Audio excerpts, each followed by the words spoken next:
بسم اللہ الرحمن الرحیم۔ آپ کے بدن کے اندر کسی قسم کی بھی تکالیف ہے، لوگ کالا جادو کر جاتے ہیں، اس کے بعد وہ چلے جاتے ہیں، آپ کے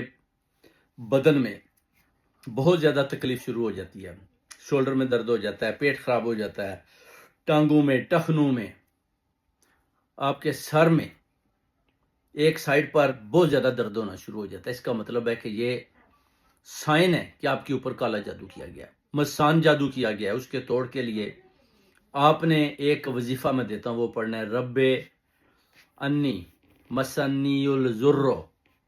اس کو آپ نے 313 دفعہ پڑھنا ہے۔ ایک دفعہ آپ نے سورہ فلق پڑھنی ہے، ایک دفعہ آپ نے سورۃ الکوثر پڑھنی ہے۔ اس کے بعد اول اور آخر درود پاک شریف پڑھنا ہے، منہ خانہ کعبہ کی طرف اور باوضو طریقے کے ساتھ۔ اور یہ 40 دن کا بیسیکلی چلا ہے قسم کا، کیونکہ اگر آپ چاہتے ہیں کہ ہمیشہ کے لیے یہ تکلیف جو ہے نا آپ کے بدن سے دور ہو جائے، اس کی وجہ کہ جب میں پڑھوں گا تو آپ کی تکالیف وقتی طور پر تو ختم ہو جائیں گی، مگر جیسے ہی جادوگر جو بھی آپ کے اوپر تویز کر رہا ہے وہ جب دوبارہ آپ کے گھر کی طرف رخ کرے گا اور چکر لگا کر جائے گا تو وہی تکلیف دوبارہ بڑھنی شروع ہو جائے گی۔ تو اس کے لیے پھر آپ کو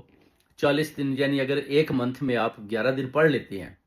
اور دوسرے منتھ میں بھی 11 دن پڑھ لیتے ہیں، تیسرے میں بھی 11 منتھ پڑھ لیتے ہیں، چوتھے میں بھی 11 دن پڑھ لیتے ہیں، تو آپ کے 40 دن پورے ہو گئے، ایک قسم کا چیلا۔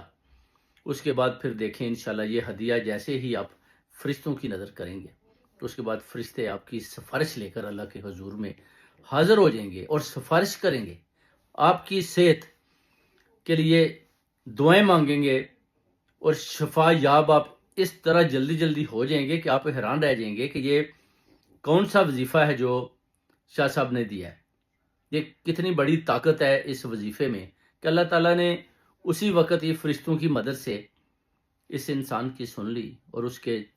جتنی بھی بیماریاں تھیں اسی وقت ختم ہوگی۔ تو اسی طرح آپ نے جو بھی عمل ہے اس کو بڑی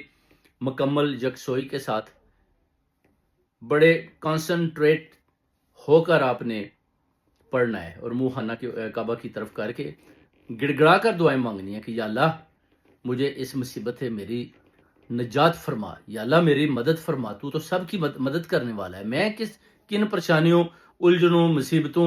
تکالیف میں پھنس چکا ہوں، مجھے ان تکالیف سے نکال۔